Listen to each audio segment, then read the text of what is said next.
From the Sunbelt Conference Bank Plus studio, I'm Jack Benjamin as we preview today's Camellia Bowl matchup in Montgomery between Georgia Southern and Buffalo in the first ever meeting between the two schools. Georgia Southern is making its fourth bowl appearance in the past 5 seasons and fifth in program history. They hold a 3-1 record in bowl games. Buffalo, meanwhile, also bowling for the fourth time in 5 years and seeking another Camellia Bowl victory to go with its 2020 win over Marshall.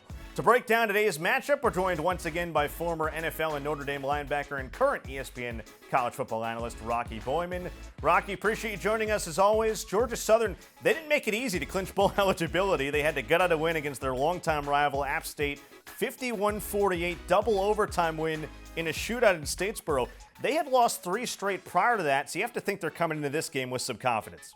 Well, you're right, but this must be said. I don't gamble on games, but if I taken a bet last year, or anybody taken one and said, you know what, next year, Georgia Southern, who traditionally runs the ball, a triple option, next year they will be the 4th best pass offense in the country.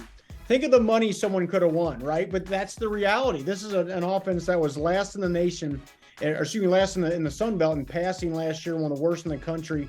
And now are putting up video game-like numbers with their quarterback, Kyle Vantrease, who's 3rd in the nation in passing. It's just been an unbelievable turnaround, especially for a program that is known for the triple option and running the ball to now be passing it like they are. But I don't think any fans are mad at all about that. They're playing real well. Yeah, you mentioned Kyle Vantrease and this offensive turnaround. 389 through the year, Rocky, against App State. He's done that a whole lot. It's video game type numbers. The offensive line's protected him very well. They're 3rd nationally, fewest sacks allowed. And here he is now going up against his former team in Buffalo. What have you seen from Vantrease in this offense? What do you expect in this matchup?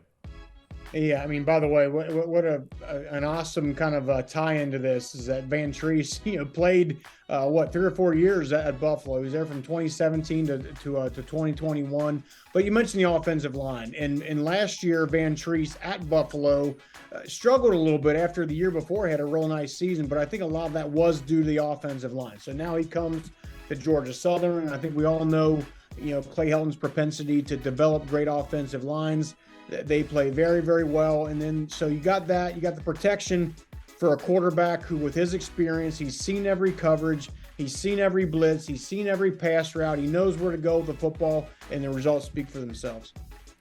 Well, it's crazy to think we've already done 6 of these Sunbelt Bowl previews, only 1 more to go. Appreciate you, Rocky, for all your insight as always, and looking forward to doing 1 more here in the coming days. Jack, thanks. Kickoff in Montgomery at Crampton Bowl is set for noon Eastern, 11 a.m. Central, and the game will be nationally televised on ESPN with the terrific crew of Drew Carter, Aaron Murray, and Lauren Sisler.